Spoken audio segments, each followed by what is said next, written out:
세계 최강 미해군의 제럴드 알포드급 니미츠급 핵추진 항공모함 전단의 가장 중요한 무기인 F-18EF 슈퍼호넷 탐제 전투기들은 현재로서도 매우 강력한 공중 전력들입니다. 영화 탑건 매버릭에서 톰 크루즈가 연기한 전설의 조종사 피트 미첼이 조종함으로써 매우 유명세를 떨친 전폭기이기도 한데요. 현재 이 F-18EF 슈퍼호넷 전투기들은 개량을 거쳐 사실상 상대할 적이 없는 더욱 강력한 전투기들로 진화하고 있습니다. 이 개량이 어떤 것들인지를 살펴보면 미해군의 차세대 함재 전투기들로 F-35BC 스텔스 전투기들이 전력화되고 있는 시점에서 왜 미해군이 여전히 슈퍼호넷을 가장 많은 수적 주력 전투기로서 운용하고 있는지 알 수 있는데요. 이토록 위세를 떨치는 슈퍼호넷 전투기들이지만 개발 초기에만 해도 미해군은 이 전투기를 그다지 좋아하지 않았습니다. 그럼에도 왜 슈퍼호넷 전투기들은 개발되었으며 어떻게 미해군의 가장 강력한 힘이 되었을까요? 그리고 이들은 앞으로 어떻게 진화하게 될까요? 전문가는 아니지만 해당 분야의 정보를 조사 정리했습니다. 본의 아니게 틀린 부분이 있을 수 있다는 점 양해해 주시면 감사하겠습니다.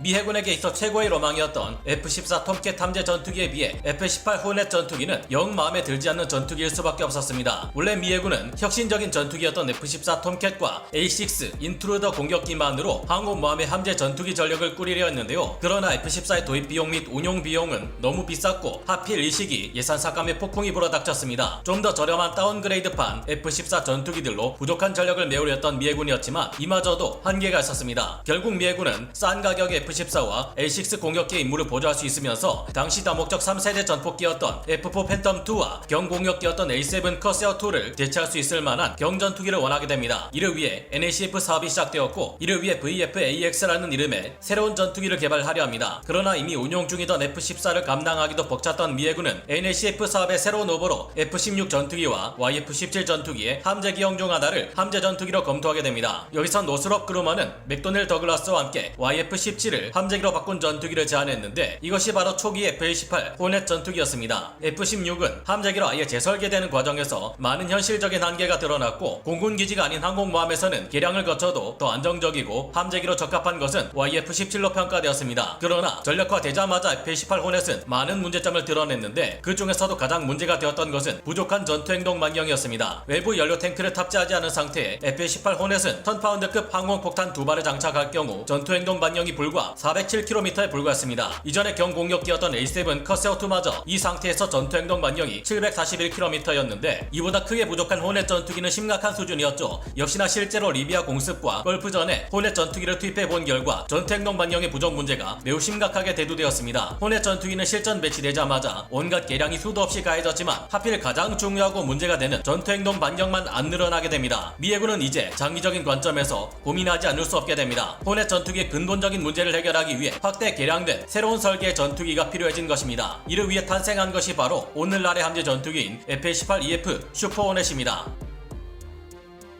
슈퍼호넷은 기존 호넷 전투기의 부족한 전투행동 반경 문제를 해결하기 위해 동체를 약 86cm 정도 연장했습니다. 또한 엔진을 기존의 F404 엔진에서 F414 엔진으로 교체하게 되면서 추력을 35% 이상 향상시켰는데요. 여기에 더해 주익을 25%까지 더 크게 만들었습니다. 동체가 커지자 기체 내에 탑재할 수 있는 연료의 양도 33% 늘어나게 되었고 주익이 커지자 그 아래 파일럿 역시 2개를 추가로 장착할 수 있게 되었습니다. 게다가 방구형이었던 공기 흡입구를 직사각형 형태로 바꾸고 레이더 블로커까지 설치해 레이더 반사 면적을 나타내는 RCS 수치를 줄이면서 적게의 레이더에도 그만큼 더 작은 크기로 나타나게 되었는데요. 그 결과 슈퍼호넷은 정면 RCS 수치의 경우 대형 전투기임에도 작은 기체를 가진 F-16 전투기보다 현저히 낮아 적의 레이더에 더 작게 표시됩니다. 여기에 더해 앞으로 추가적인 개량을 위한 여유 또한 확보할 수 있었습니다. 기존의 F-18CD 전투기와 전자장비와 미션 소프트웨어를 비롯한 여러 장비를 함께 사용할 수 있었다는 점도 어느 정도의 비용 절감 효과를 가져옵니다. 무엇보다 슈퍼호넷은 전투행동 반경이 722km, 외부 연료 탱크까지 장착할 경우 전투행동 반경이 1100km까지 크게 증가해 근본적인 문제를 해결합니다. 덩치가 커지다 보니 최대 속도가 마 1.8로 제한되는 것은 아쉬운 부분이지만 그럭저럭 미 해군은 만족했고요. 슈퍼호넷은 11개 하드포인트를 가지고 있고 총 8톤의 각종 무장을 탑재할 수 있게 되었습니다. 그런데 기관포 탄약을 412발밖에 탑재하지 못한다는 것은 문제가 될 수 있는데요. 이 문제를 해결하기 위해 슈퍼호넷은 A건이라는 시스템을 탑재했습니다. 이 시스템은 기관포를 사격할 경우 착탄되는 것이 거의 확실할 때만 사격하는 스마트 트리거 시스템입니다. 덕분에 최소한의 기관포 탄약으로 최대한의 전투 효과를 얻을 수 있게 되었는데요. 슈퍼호넷은 영화 인디펜던스 데이에서 나온 것처럼 주구장창 기관포를 쏘고 다니는 그런 전투기가 아닙니다. 슈퍼호넷은 단자기 형태인 F-18 2형이 있고 복자형인 F-18 F형이 있습니다. 복자형인 F형은 훈련용으로도 쓸 수 있고 F-15 이스트라이크 이글 전폭기처럼 후방석의 조종사가 무장 관제를 해줄 수 있기에 공대지 임무를 수행할 경우 훨씬 수월한 임무 수행이 가능합니다. 미 해군은 이 2형과 F형의 바리에이션을 혼합한 형태로 항모항공단을 운용하며 상황과 전장 환경에 따라 유연한 작전을 구사하는 것이 가능합니다. 초기의 슈퍼호넷 전투기는 슈퍼슬로우 호넷이라는 비아냥을 듣기도 했습니다. 슈퍼호넷은 블록 3 사양에 이르기까지 계속해서 매우 다양한 개량을 추진해왔고 현재는 매우 뛰어난 성능을 자랑하는 미해군의 4.5세대 함재 전투기로 거듭났습니다. 슈퍼호넷 블록 3 기체는 지라갈륨 소재로 치환된 AN/APG-79 버전 4 A4 레더를 갖춤으로써 적 스텔스기를 잡는 데 쓸 수 있는 연료 탱크 삽입형 IRST 통합도 확정되었습니다. IRST 적외선 센서와 목표 추적 컴퓨터와의 연동 네트워크의 능력을 대폭 향상시키고 인공위성 통신이 가능해졌는데요. 단일 디스플레이 조종석 표시기를 갖추게 되었고 미세하게 RCS 수치를 더 낮춰 약간의 스텔스 성능 강화가 이뤄졌습니다. 슈퍼호넷 전투기는 조종사가 헬멧을 쓰고 쳐다보기만 해도 조준이 되는 JHMCS 시스템과 중력을 무시하는 수준의 고기동이 가능해 90도 밖에서 공격하는 적기도 격추시킬 수 있다는 AIM-9X 사이드와인더 단거리 공대공 미사를 갖추고 있어 근접 공중전 능력도 무시할 수 없습니다. AIM-120 암람 중거리 공대공 미사를 갖추고 있어 뛰어난 공중전 능력을 갖추고 있는 것은 물론 다양한 공대지 무장, 공대함 무장, 공대지 항공폭탄들을 장착할 수 있어 매우 다양한 작전을 수행할 수 있는 팔방미인으로 알려졌습니다. F-18EF 슈퍼호넷은 엔진의 추력보다 무게가 더 늘어나 버리는 탓에 추력대 중량비가 떨어졌고 이 때문에 기동성이 부족하다고 지적받는 경우가 많습니다. 하지만 슈퍼호넷 역시 태생부터가 초음속 전투기인 만큼 공대공 전투에서 충분히 활약할 수 있을 만한 기동성을 갖추고 있습니다. 슈퍼호넷 특유의 뛰어난 저속, 고바듬과 기동성은 장점이며 기동 중 스핀에 빠질 때도 조종사가 스틱에서 손을 떼면 컴퓨터가 알아서 이를 회복시켜주는 스핀 리커버리 시스템을 가지고 있습니다. 슈퍼호넷의 기동성은 여러가지 측면에서 종합적으로 고려해 볼 때 개발 목적상 큰 문제가 되지 않을 만큼 기본적인 비행 성능은 뛰어난 편인 것으로 평가되는데요. 또한 이를 보완해 줄 만한 여러 장점들이 차고 넘칠 만큼 많습니다. 무엇보다 슈퍼호넷 전투기들은 최강 에스코트 전자전기인 EA-18G 그라울러와 함께 편대를 구성해 작전을 수행하는 만큼 크게 문제될 것이 없는 입장인데요. 그러나 슈퍼호넷 전투기의 진화는 앞으로가 더 기대되는 상황입니다.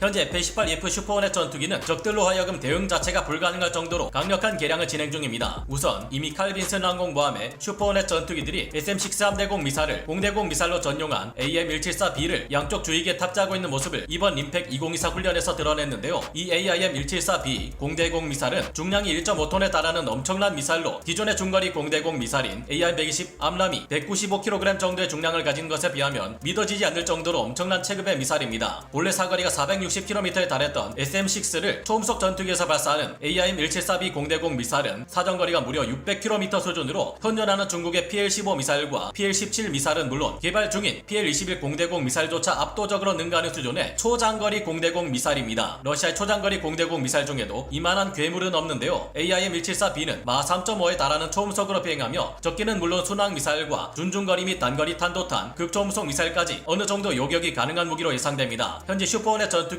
A4 레이더로는 600km 사거리에 AIM-174B를 발사하기 어렵지만 미해군은 함대 전체의 능력을 크게 올려주는 협동 교전 능력 CEC와 이를 더 발전시킨 리프카 체계까지 갖추고 있습니다. 덕분에 적의 레이더로부터 몸을 숨긴 F-35C 스텔스 함재 전투기들이 전방에 투입되어 적의 조기경보 통제기와 같은 고가치 목표물을 포착하고 이를 암호화된 데이터 링크로 아군 편대에 전달함으로써 슈퍼호넷 전투기는 AIM-174B로 적 공중 조기경보 통제기와 같은 목표물을 격추시킬 수 있게 됩니다. 앞으로도 한동안 미해군의 주력 함재 전폭기로 활약할 슈퍼호넷의 미래를 기대해봐야겠습니다. 영상을 재밌게 보셨다면 구독, 좋아요, 알림 설정 부탁드리겠습니다.